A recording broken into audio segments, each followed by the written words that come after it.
તો માતા કહીશ કે વગર માગે દેવ આલે ને એ તમે નહીં, તમારું કુટુંબ નહીં, તમારું સમાજ નહીં, તમારી દુનિયા જોતી રહી જાય કે આને માતાની કૃપા જબરી થઈ.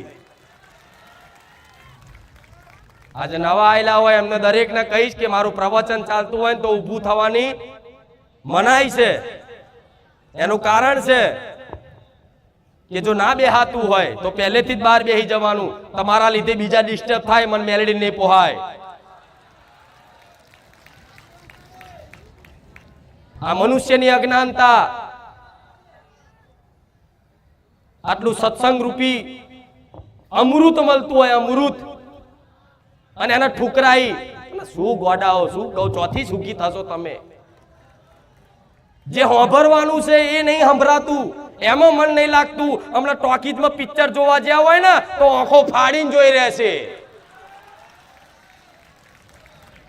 એ ખોટું શીખવાડે, દારૂ પીવડાવવાનું શીખવાડે, આડાવરા ધંધા કરવાનું શીખવાડે, સંસ્કારથી દૂર કરે તો એમ મજા આવે, આનંદથી બેહી રહે. આ મનુષ્યની દુર્દશા છે, એટલે તમે દુખી છો. પણ ક્યાં આવી સતવાણી સાંભળવા મળતું હોય ને તેનો અનાદર કરે. વડા આજ અસલ વાતો છે અને આજ અસલ અમૃત છે. તમે દુનિયામાં ફરી આવો, પણ જો આ વાતો સિવાય તમને કોઈ સુખી કરી બતાવો મને મેલેડીને કહેજો, જાઓ. સત્ય છે પણ આ મફતમાં મળે છે તો કદર નહીં માણસો.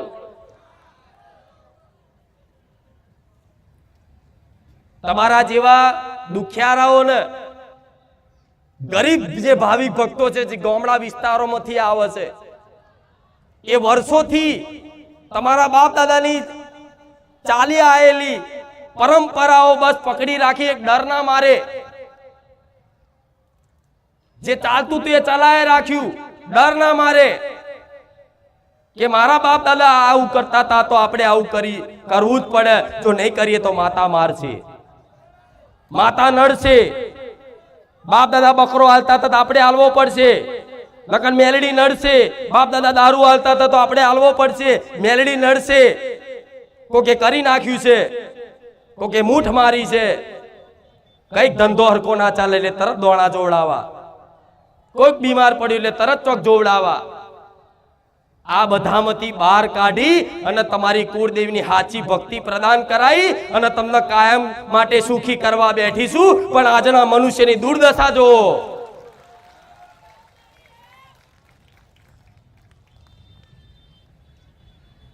એમને એમ સુખી ના થવાય.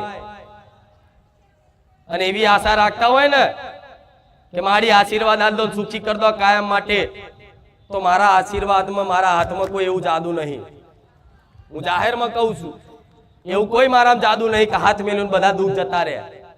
ના, આજે પ્રવચન આલું છું ને, જે ઉપદેશ આલું છું ને, એ જીવનમાં અમલ કર્યા ને તો મારા પ્રિય ને વાલા અને મારી કૃપા હેઠળ પહોંચશો. તમારા માથે મારી ચૂંદડીનો સોયડો રાખીને બેહીશું મેલડી. પછી ભલે ચૂંદડીના છોયડામથી એ ચુંદડીની આર પાર તમને વીજળીના કડાકા થતા હોય, પણ વીજળી ગમે તેટલી થાય, વાદળ ગમે તેટલા ગાજે, પણ છતાંય તમને એવો વિશ્વાસ હોય કે મારી માથે મારી માતાનું ચુંદડી છે, ઓઢણું છે.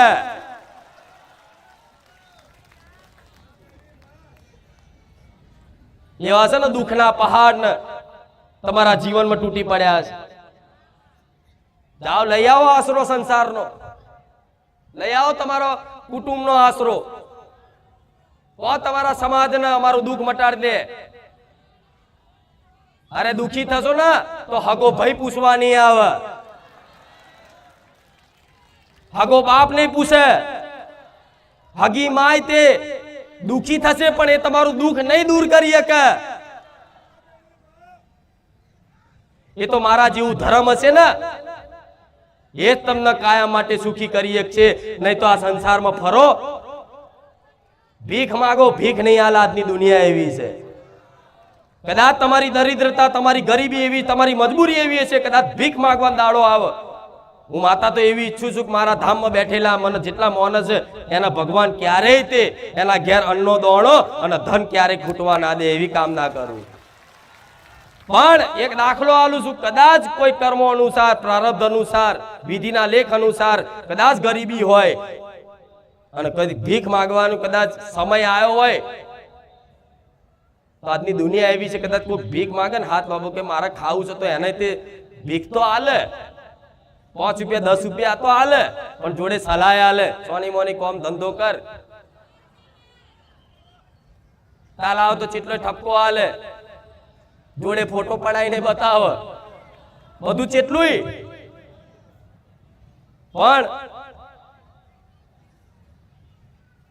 એવી ભિખારી જેવી કળા તમને આવડી જાય ને માં આગળ, હું માતા એવું કહીશ કે માં આગળ હાથ લોબો કરો ને ખોરો પોથરો ને તો માના એક હાથ નહીં, 2 હાથ નહીં, 10 હાથ નહીં, હજારો હાથ છે. તમારો આ ખોબો અને તમારો ખોરો નાનો પડે, તમારી ઝોલી નાની પડે જો મારી કૃપાનો વરસાદ થાય તો મારે એવી કૃપા કરવી છે. પણ મોનો મારી વાતનો મોનો, વિશ્વાસ રાખો, મારી વાતનો વિશ્વાસ રાખો.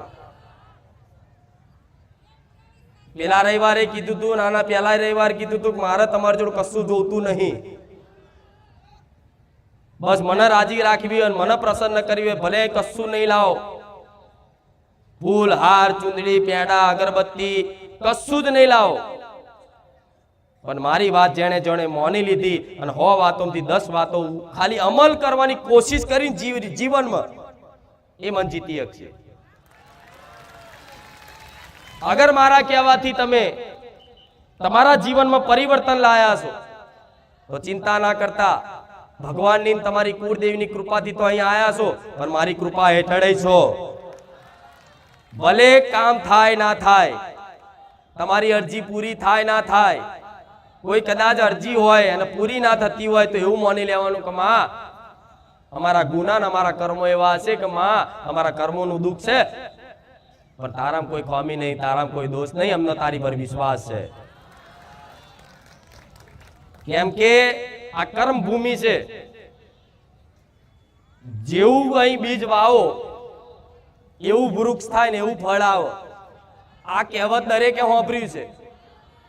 ગોટલી ઓબો વાવો તો કેરીઓ હાલે, બાવરિયા વાવો તો એનો દાખલો એ છે કે પાપ કરો તેનું ફળ સ્વરૂપ દુઃખ આવે અને પુણ્ય કરો તેના ફળ સ્વરૂપ સુખ આવે.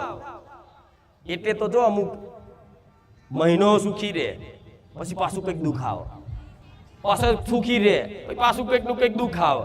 એનું કારણ શું છે? પરિવર્તન એટલે થાય છે એ કર્મોનું ચક્કર ફરતું હોય. આવા કર્મોના ચક્કરમાં તો તમે આ જન્મથી નહીં, દરેક જાણો છો ને કે ગયો જન્મ હોય છે એવું જાણો છો ને, અને સત્ય ખોટું નહીં.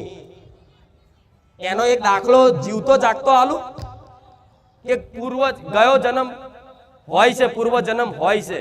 આ શાસ્ત્રો, પુરાણો, વેદ, ઉપનિષદો, સાધુ સંતો બધાએ ભગવદ ગીતામાં ખુદ કૃષ્ણ ભગવાને અર્જુનને ઉપદેશ આલીને કીધેલું કે જન્મો જન્મ મનુષ્યનો થાય છે અને મનુષ્ય જીવન જ એક એવું જીવન છે કે જે દુર્લભ કહેવાય, ભગવાનની કૃપાના આશીર્વાદ ભેટ કહેવાય આ જીવન.